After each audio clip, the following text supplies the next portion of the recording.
Welcome to Gin and All Sorts. I'm your host, Mike Gill, and it's been a while. It's actually been 2 weeks. I said I was going to do a podcast every week, but you know what? I think in the winter it might quite easily be every 2 weeks. It's been a nightmare. Unbelievable. And I can't just say it's Canada too. It's US, UK. We're all in the middle of winter and we're having a bad one. As far as snow, too cold. Like minus 15 here is just not nice. Not nice at all. So, hopefully all my software takes out noises, but if you get some hum in the background, well, that's my heater coming on because it's hardly been off. It's crazy. So what do we do in the winter if we love our gin? Well, there's a few things you can do because gin sales in the winter, unfortunately, do drop off a little bit. It's getting better because more and more people are buying premium gins and drinking like single malts. And please keep doing that. Just add a little tiny ice cube or a drop of water, bottled water, and same with your ice cubes. Try to use bottled water, and that's going to warm your heart. But if you like a longer drink, well, we've got some ideas today. I remember actually a long time ago now being in Madrid and going on a pub crawl.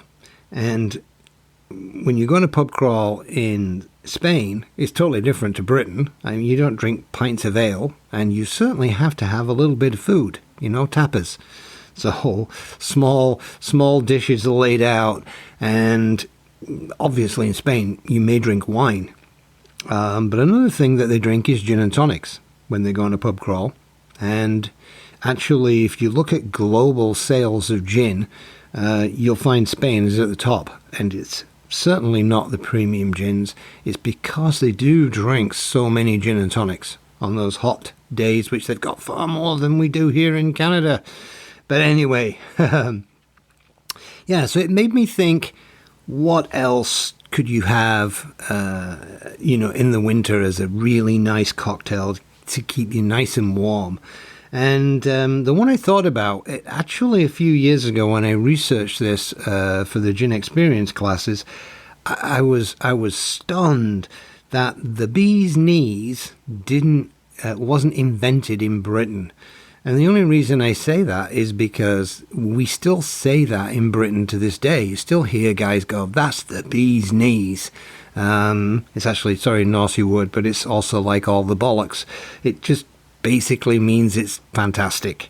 And I don't hear that in Canada or the US. So I kind of ruled the US out on that. And when I went and had a look again, I looked at my notes, but then I decided to have a look again recently on the research. And then now it's all of a sudden it's a CSI mystery. It's most people in the industry still say that it was invented by Frank Meyer, an Austrian-born, part Jewish bartender who was the first head bartender of the Ritz in Paris, which, that could make sense. I'd have to talk to some of my French colleagues and see whether they do say the bee's knees.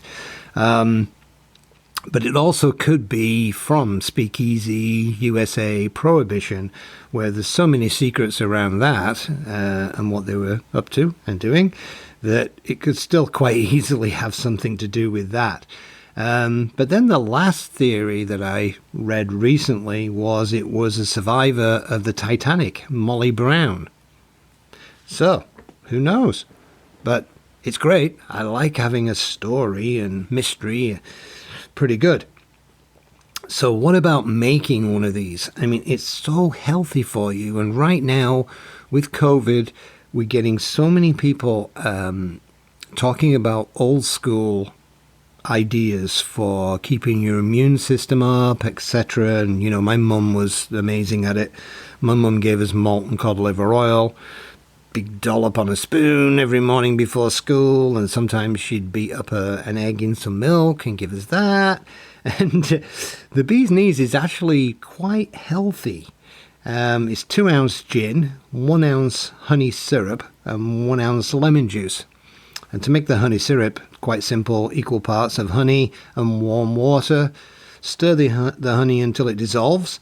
Add it to the gin that you already have in your shaker, a little bit of ice, and finally strain it into your cocktail glass. And that it is delicious. And as I said, it's healthy for you, so that's great. Other things to look at would be your local craft distilleries that now offer winter gins.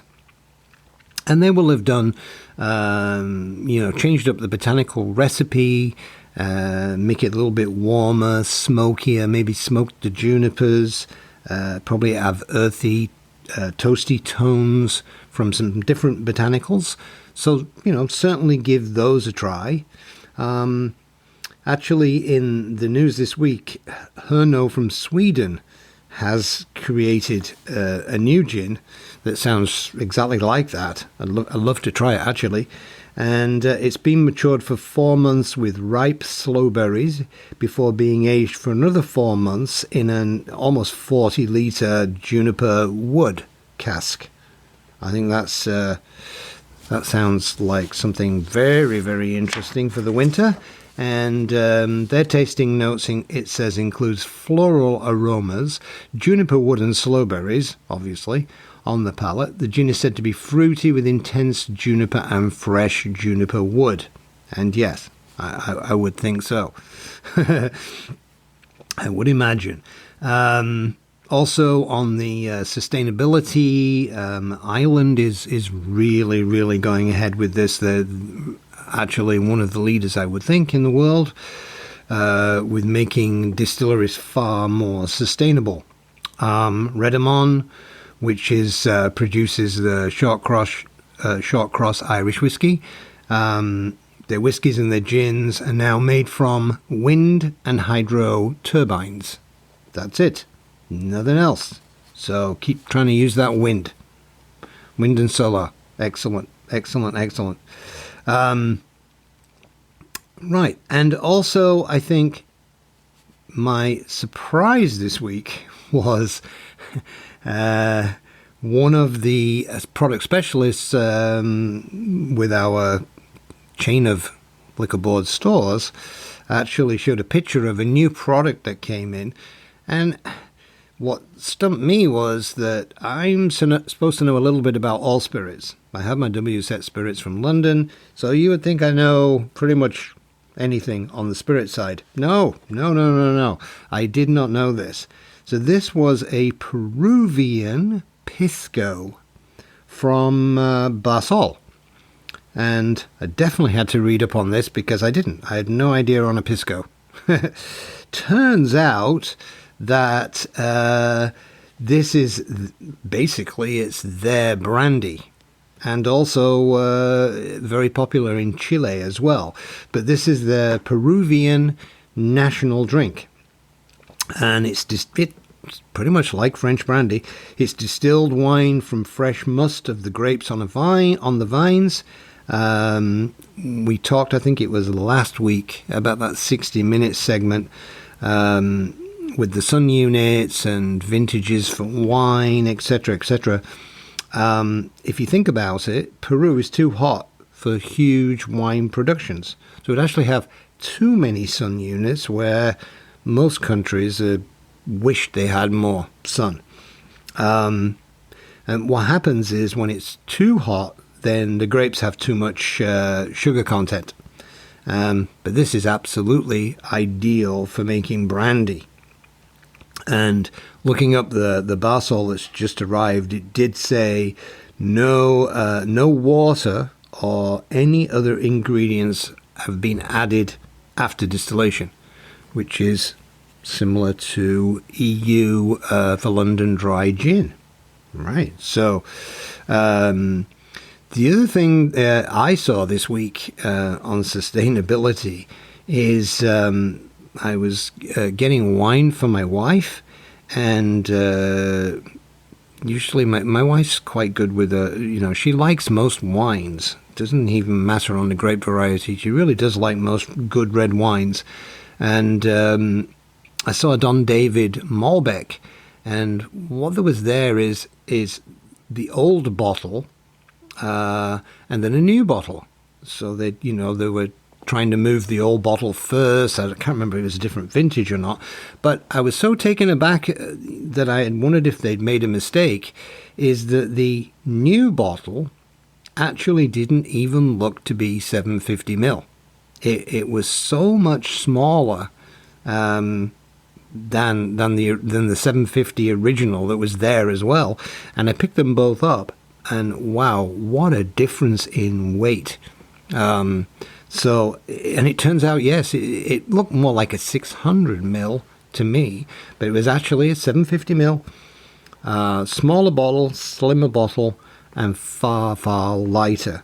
So, they really, the drinks industry is really, really trying hard to be far more sustainable, and obviously, when we get a little bit nearer the springtime, I will talk even more about my passion, which is bees, saving bees, helping bees, because we need them badly, like we do lots of others, other little species, etc. But yeah, we don't want to go without food, so it might be a good idea to look after our bees. And finally, I've got a recommendation, if you like. I talked about going through this Distiller app, and it's like everything else with new technology today. It's fantastic to use, but when you want to do a review, you obviously have registered an account, and so you have to sign in. Well, like a lot of things, I signed in, but it said my password was incorrect. And I thought I'd written my password down, but I find this now, we're finding this with Amazon, which is, I think, one of the best companies that have stepped up in the last 2 years and been very, very good through the pandemic. But even they're the same now. It's like, doesn't matter. I've had the same password for like 3-5 years or whatever. And it's like, no, that's the wrong password. So what happened with Distiller's app is it kept asking me and emailing me, and then when you go back to it, bah. Anyway, I'll get it sorted, and it is a very, very good tool, and certainly helps. It certainly helps suppliers, craft distilleries. If we can get in there and if we like it, we give it a nice score, definitely. So the one I've got today instead to recommend is Gin a Ding Ding. And the writer is Sarah. She's a blogger. I first got to know her through, she does quite a bit of judging for gins with many of the awards that are done in the UK. And if you take a look at that, just put in, and they're all spaces, Gin a Ding Ding. And she's also doing some fantastic articles now on sustainability. I think Whiskey Magazine just actually picked up one of her articles. So as far as I'm concerned, she's an ally. We will change the drinks world together, help promote and look after our planet a lot better than we have so far. Okay, so until next time, all the best. See you later. Bye.